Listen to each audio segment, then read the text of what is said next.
In your researching, did you also read the books and do all the well, it starts in the research? library. Yeah, any job sort of you start by reading, really. But as I say, because of my history degree, I'd got some kind of framework for it. But then I read a bunch of Ambrose. I read D-Day as well as Band of Brothers, and also tended to do.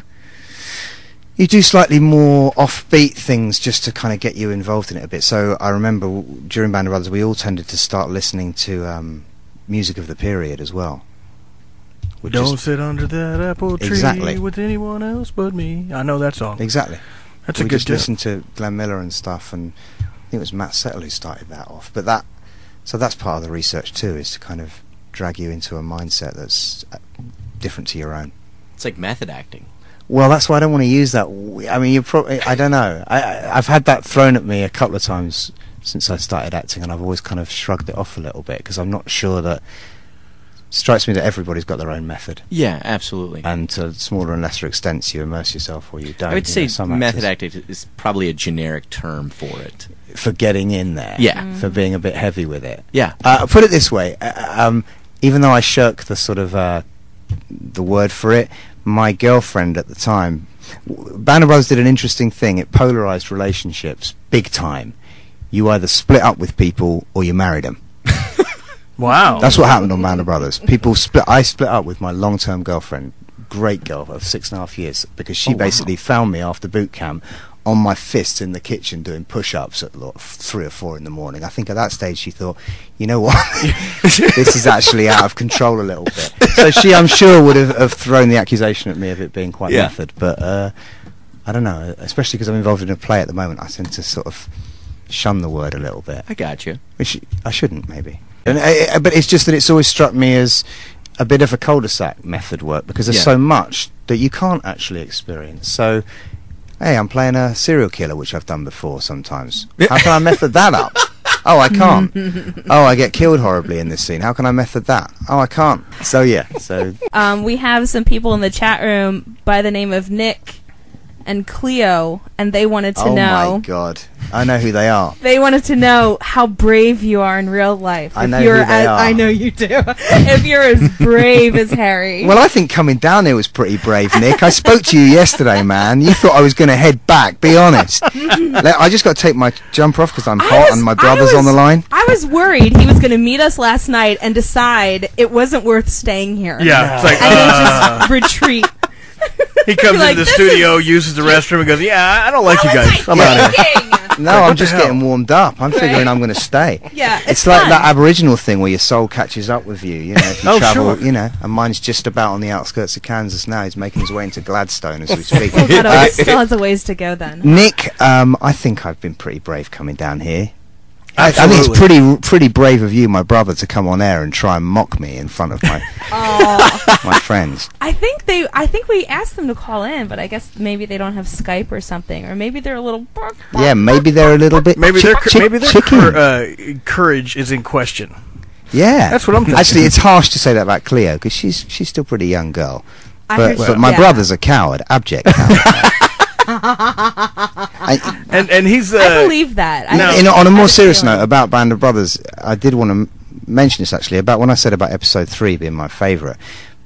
It pains me to say that my older brother said something pretty pertinent at the time, and he said when he'd watched Band of Brothers, and I took it really badly actually at the time because I was an egoistic, arrogant little swine. He said, "Prepare for that to be as good as it ever gets."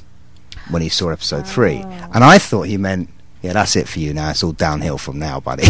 But actually, that's not. I think what he meant. What he meant was that was really something. Yeah, and without a doubt. And that's gonna. And he's been proven. I'll be honest, right? Because it's quite obvious that the series is going to be the biggest job of. I'm pretty sure all of our lives that were involved in it. It's certainly going to be the biggest job of my life, and it's going to outlast me. End times. It's going to be here long after I'm gone, long after Cleo's grown up. It's a genuine memorial. It's like the monument to the missing at Teepval on the Western Front. Band of Brothers stands as our version of that, as a living memorial of the bravery of those guys. It's quite something. And my brother pointed that out pretty early. Well, and I have to agree with him.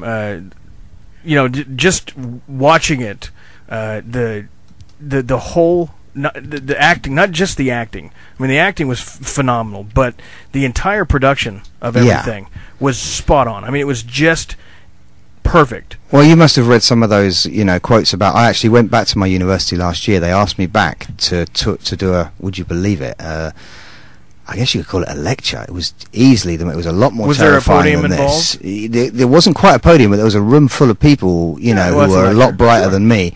And I'd been asked to talk about authenticity, the pursuit of authenticity in Band of Brothers, the quest for authenticity. And you must have read some of those details about the level of authenticity on Band of Brothers is unbelievable. To have the exact number of stitching on the badges, to have the boots made by the same company that made them back in the day, to have the stripes on the planes on the C-47s intentionally painted slightly skewed and not because actually they were asked to put those stripes on 2 days before or a day before. Right. So they're not done well for I mean, that kind of... To have actors... I think Rich Speight brought this up in his interview with you. To have actors walking on set and saying, I'm not actually in this scene. Yeah. Because my guy says I'm not. So I'm out of here. I mean, that's... We even shot stuff. I mean, yeah, we shot stuff that the veterans saw afterwards, whole sequences, and they said, "Sorry, no, that can't be there."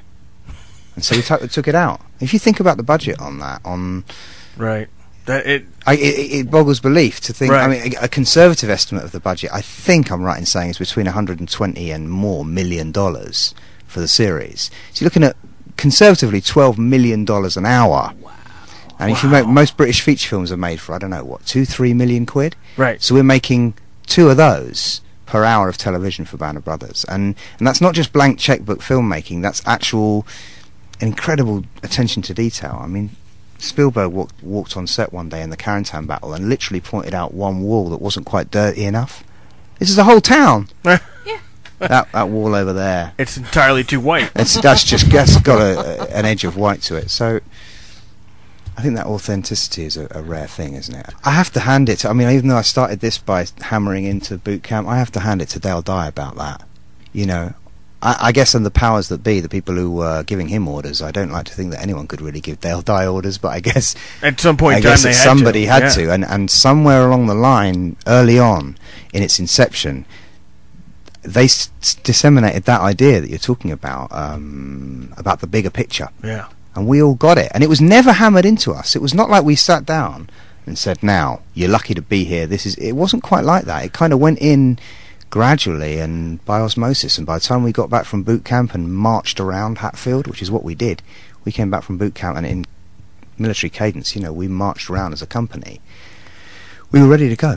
Well, and I think when Dale Dye gave his closing remarks at the end of boot camp, when you guys were all sitting around the mess hall, that really choked me up. Yeah. Just because I'd seen. It's on the Boot Camp Diaries, isn't it? Yeah, on Ron's, it's on Ron's film, and I'd watched the entire thing, and I was watching the diaries, and I was just like, wow, he knew before anything happened what was going to happen, and he was dead on with his assumption that you guys were the right guys. Yeah. And let's go make history again. And you guys did. And it's just phenomenal. Yeah. Now, do you have any Dale Dye stories besides, or do you have your own impersonation of Dale that you want to throw out? He didn't seem to say anything. You've had Dale on, haven't you? Haven't you spoken to him? Yeah, it was perfect. Mine aren't really impressions. They're just small, childish. I'm not sure there are any actual words that come out. My impression's more just sounds, and you occasionally hear "Is it?" I'm very fond of Dale Dye, actually, I have to say, and since the series, well, whenever I've seen him, which is not a great deal, but when I have seen him, he's like we left him at the end of that rousing speech you're talking about. He's very emotionally attached to the project.